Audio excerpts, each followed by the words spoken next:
성탄 감사 주일입니다. 아기 예수님이 이 땅에 오신 탄생을 기억하면서 이 일이 하나님의 구원의 계획으로 시작이 되었음을 알게 하기 위하여 성탄절 감사 예배를 드리게 됩니다. 아기로 오신 예수 그리스도 안에 하나님의 지혜와 능력이 있어서 그 지혜와 능력이 온전히 이루어진 곳이 십자가의 죽음과 부활을 통하여 이루어져서 우리가 구원을 받고 교회가 세워졌음을 확인하는 은혜를 누리는 여러분 되시기를 간절히 소망합니다. 오늘 본문의 말씀을 보게 되면 앞절의 말씀을 먼저 이해하여야 본문의 말씀을 이해할 수 있습니다. 구브로 섬에 사는 레위족 사람 요셉이라는 사람이 있는데 이 사람이 자기 땅을 팔아 사도들 앞에 내어놓으니 그 일이 교인들에게 위로가 되어서 그 사람을 위로자 바나바라 부르게 되었습니다. 그 사람의 원래 이름은 뭐라고요? 요셉인데 선행을 함으로 인하여 그 사람의 이름이 바뀌었어요. 바나바로 바뀌게 되었습니다. 자, 이 일이 어디에서 일어났지요? 초대교회 안에서 일어난 것입니다. 우리가 잘 알고 있는 환상의 커플 아나니아와 삽비라를 다 잘 알고 있습니다. 그런데 여러분들이 이 말씀 속에 오해를 갖고 있다라는 겁니다. 하나님께 다 안 드렸더니 이 두 사람이 세트로 죽었다라고 알고 있는데 그렇지 않아요. 그렇지 않아요. 하나님을 속이거나 하나님을 대적하면 당연히 죽는 거예요. 그 얘기를 하고자 하는 게 아니라는 거예요. 앞장에서 요셉이 바나바라는 그 좋은 소리를 듣게 되니까 아나니아와 삽비라 커플도 이 얘기를 듣고 싶다, 안 듣고 싶다? 듣고 싶다. 그 일을 이루는 데 있어서 땅을 팔고 얼마를 감추고 사도들 앞에 내어놓으니까 베드로가 하는 말이 어찌 사탄이 가득하여 하나님을 속이려 하느냐라는 말씀이에요. 왜 다 안 바쳤냐라고 질책하지 않았어요. 내 마음속에 사탄이 가득하다라는 거예요. 그 얘기는 무슨 말인가 하면 사도행전은 교회 행전이라고도 합니다. 앞장에서 확인한 게 무엇이냐 하면 오순절날 성령이 강림하셔서 이 땅에 교회가 생기게 되었고 교회에서 전하는 십자가의 복음으로 인하여 나면서부터 걷지 못하는 자가 걷게 되어서 하나님 앞에 나아가 예배 드리는 일이 있게 되었습니다. 그 일을 통해서 사도들이 공회 앞으로 불려가서 신문을 받게 되지요. 그들이 하는 말이 예수 그리스도의 이름을 세상에 전하지 말라라는 거예요. 즉 교회를 핍박하기 시작한 것이지요. 그랬는데 그 교회 교인들의 믿음이 좋아서 내가 이럴 줄 알고 있습니다. 이미 구약의 말씀에 세상 사람들이 교회를 예수 그리스도를 핍박할 것을 알고 있습니다. 그래서 더욱 담대히 하나님께 기도를 하죠. 하나님의 말씀을 우리에게 들려주시고 우리가 전하는 말씀이 진리인 것을 확인하기 위하여 병 고침의 역사를 나타내 주시옵소서라고 기도를 합니다. 교회에 핍박이 있었지요. 오늘 본문의 말씀은 교회 안에 잘못된 것이 들어오면, 사탄이 들어오게 되면 교회가 갈라지고 어지러워질 수 있다라는 것에 대한 경고의 말씀이 되는 겁니다. 아나니아는 하나님으로부터 오는 영예를 얻고자 하여 거짓과 술수와 인정의 정, 탐욕으로 얻고자 하였어요. 그렇죠?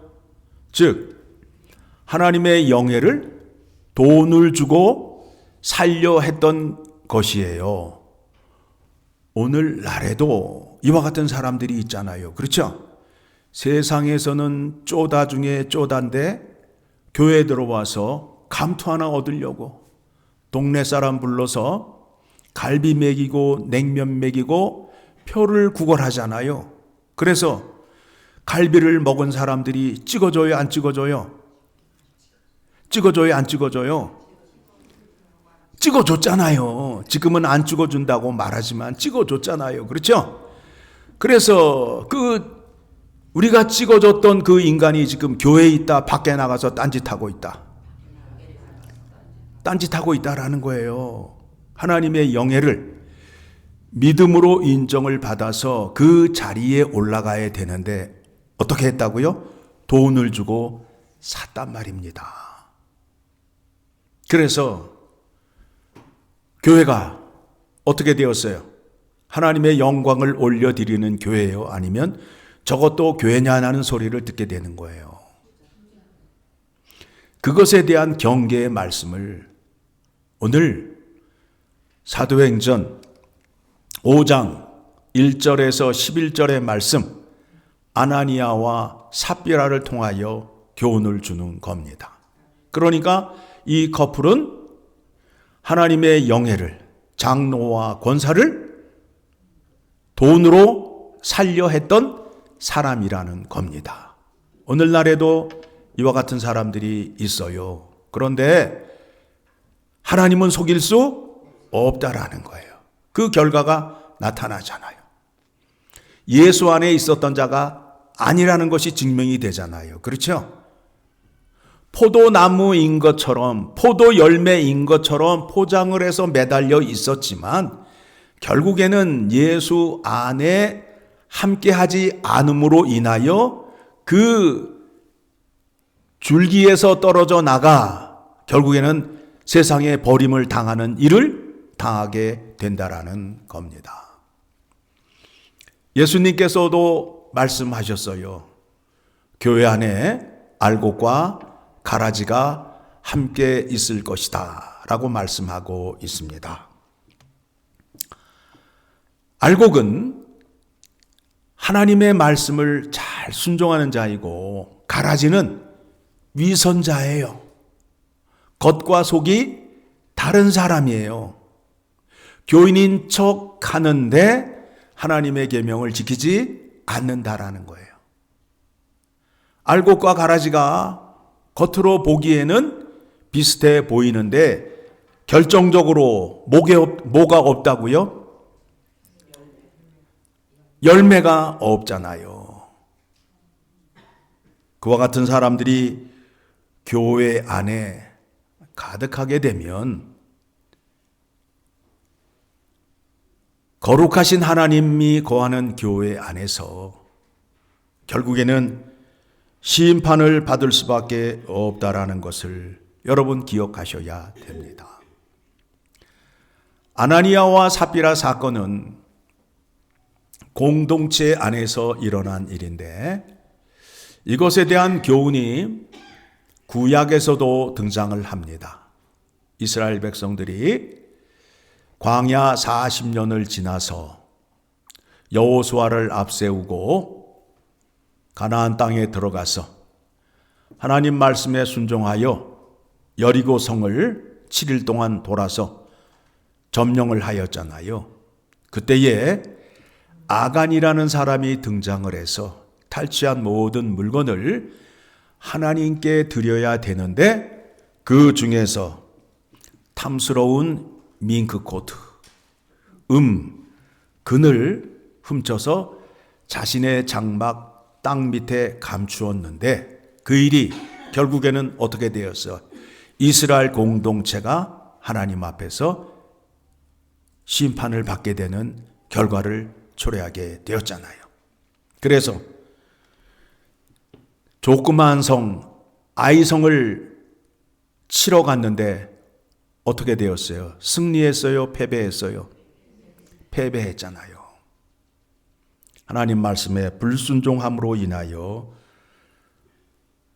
승리하지 못하고 패배하였음을 우리가 말씀을 통하여 확인하였습니다. 요한복음 15장의 말씀을 우리가 한번 살펴보기 원합니다. 15장 4절, 열매를 맺기 위해서는 예수님 안에 거하셔야 됩니다. 같이 읽습니다. 내 안에 거하라. 나도 너희 안에 거하리라. 가지가 포도나무에 붙어 있지 아니하면 스스로 열매를 맺을 수 없음 같이 너희도 내 안에 있지 아니하면 그러하리라. 여러분, 예수 안에 계셔야 돼요. 예수 안에 계셔야 함은 예수님의 말씀을 듣고 깨달으셔야 되고, 두 번째는 예수님이 순종하신 것처럼 여러분들도 순종하셔야 된다라는 거예요. 가르쳐 주시고 순종의 본을 보여주셨어요. 그 길을 따라가셔야 돼요. 그래야 예수님의 제자가 되는 겁니다. 예수님이 가신 길이 어느 길이에요?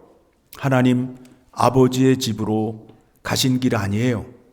예수님이 지금 어디에 계셔요? 하나님 우편에 계시잖아요. 아버지 집에 거하시잖아요. 그렇죠? 아버지의 집을 가기 위해서는 어떻게 해야 갈 수 있다? 예수 그리스도가 말씀하시고 순종의 본을 보여주신 대로 행하여야 갈 수 있다라는 거예요. 그래서 예수님께서 요한복음 14장 6절에서 예수께서 이르시되 내가 곧 길이요 진리요 생명이니 나로 말미암지 않고는 아버지께로 올 자가 없느니라. 천국을 가는데 오직 누구를 통해서만 갈 수 있다고요? 예수 그리스도를 통해서만 갈 수 있다라는 겁니다. 15장 5절 나는 포도나무요 너희는 가지라. 그가 내 안에 내가 그 안에 거하면 사람이 열매를 많이 맺나니 나를 떠나서는 너희가 아무것도 할 수 없음이라. 자, 포도나무가 열매를 많이 맺게 되면 포도원 농부가 좋아한단 말입니다. 그렇죠? 우리가 하나님의 계명을 잘 지키게 되면 누가 기뻐하신다고요? 하나님이 기뻐하신단 말입니다. 하나님의 기쁨이 내 기쁨이 되는 거예요. 예수님께서 아버지에게 사랑을 받으셨어요. 아버지 앞에서 노래를 부르고 제주를 부리고 어떤 특이한 것을 통하여 사랑을 받으신 것이 아니라 아버지의 계명을 지킴으로 인하여 아버지의 사랑을 받았다라고 말씀하고 있어요. 10절의 말씀 보게 되면 내가 아버지의 계명을 지켜 그의 사랑 안에 거하는 것 같이 너희도 내 계명을 지키면 내 사랑 안에 거하리라. 여러분, 예수님 사랑하셔요? 어떻게 사랑하셔요? 어떻게 사랑하시냐고요? 예수님 사랑 따따블 그러면 예수님이 오케이 그래요? 아니잖아요. 14장 21절 같이 읽습니다. 나의 계명을 지키는 자라야 나를 사랑하는 자니 나를 사랑하는 자는 내 아버지께 사랑을 받을 것이요 나도 그를 사랑하여 그에게 나를 나타내리라. 아버지께 사랑을 받기 위해서는 누구처럼 행하여야 된다고요? 예수님처럼 행하여야 된다라는 거예요. 자, 예수님이 이 땅에 왜 오셨어요? 나의 죄를 깨끗하게 해주시고 나를 거룩한 자 만들어서 하나님 아버지 앞으로 인도하여서 하나님께 은혜를 받게 하기 위하여 이 땅에 오셨다라는 거예요. 그 목적이 거기에 있어요. 아버지 앞으로 인도하기 위해서. 그래야 하나님을 아버지라 부르고 하나님이 누구의 하나님이 되는 거예요? 나의 하나님이 되는 거 아니에요. 그 일을 이루시기 위하여 누가 오셨다고요? 예수 그리스도가 오셨다라는 겁니다. 그래서 성탄절 시즌이 되면 예수반이 있고 산타반이 있어요. 예? 예수님을 더욱더 사모하는 사람들이 있는 반면에 산타가 오기를 기다리는 사람들이 있어요. 잘못된 거지요. 그래서 자, 우리에게 이 땅에 오셔서 구속사를 이루시고 은혜를 주시는 그 결과가 16절에 나옵니다. 16절 너희가 나를 택한 것이 아니요 내가 너희를 택하여 세웠나니. 그렇죠. 구원은 내가 얻었어요? 하나님의 일방적인 은혜예요. 하나님의 일방적인 은혜잖아요. 그렇죠? 너희가 나를 택한 것이 아니요 내가 너희를 택하여 세웠나니. 왜 그런가 하면 이는 너희로 가서 열매를 맺게 하고, 열매가 뭐예요? 계명을 지키는 거예요. 그렇죠? 예수 안에 있는 자, 예수의 이름으로 구원받은 자는 하나님의 계명을 지킬 수 있다가 되는 거예요. 지킬까 말까가 아니라 지킬 수 있다라는 거예요. 지키게 하게끔 하기 위하여 예수님이 나를 택하셨다라는 거예요. 그렇죠? 또 너희 열매가 항상 있게 하여, 너희 열매가 항상 있게 하여 내 이름으로 아버지께 무엇을 구하든지 다 받게 하려 함이라. 아버지 앞에 당당히 나아갈 수 있는 자 누구예요? 애교 피는 자, 아양 떠는 자, 돈 많이 바치는 자? 맞아요? 틀려요? 아니에요. 뭐예요 그러면? 하나님의 계명을 잘 지키는 자가 하나님 앞에 담대히 나아갈 수 있다라는 겁니다. 요한일서 3장입니다.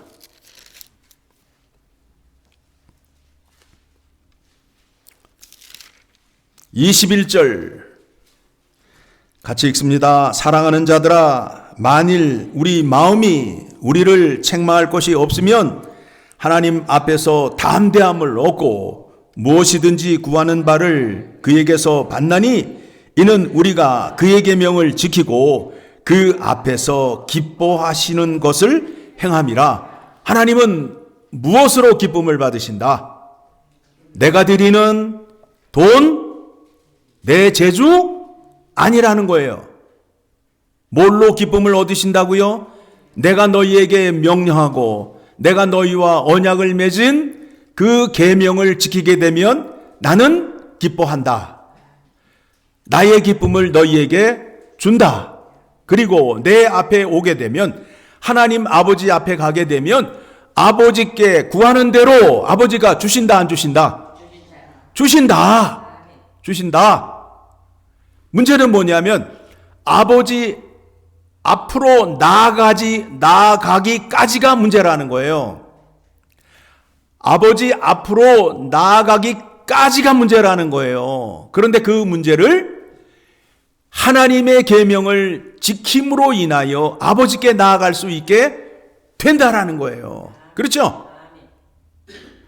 돈으로 티켓을 사서 가는 게 아니라 계명을 잘 지키면, 나는 하나님의 계명을 잘 지켰으니까 담대히 하나님 아버지 앞으로 나아갈 수 있게 돼서 그 앞에서 무엇든지 구할 수 있는 자가 되게끔 하기 위하여 이 땅에 누가 오셨다? 예수 그리스도가 오셨다. 그렇죠? 성탄절을 맞이해서 우리에게 주신 은혜가 무엇인지 오늘 말씀을 통하여 확인하였습니다. 우리를 아버지의 집으로 인도하시기 위하여 우리를 찾아오셨다. 그리고 우리에게 하나님의 말씀을 가르쳐 주시고 본을 보여주셨다. 그 은혜의 영광을 감사하며 찬양하는 여러분 되셔서, 그러면 누가 복을 받는 거예요? 여러분이 복을 받잖아요. 하나님이 정하신 복 받는 유일한 방법입니다. 이 방법 위에는 하나님 아버지 앞으로 나아갈 수가 없어요. 다른 방법이 없어요. 아셨으니까 이제 어떻게 하셔야 돼요? 계명을 먼저 아시고 그 계명을 생명을 다하여 지키는 자리로 나아가시면 약속된 복을 충만히 누리는 여러분 되시는 것입니다.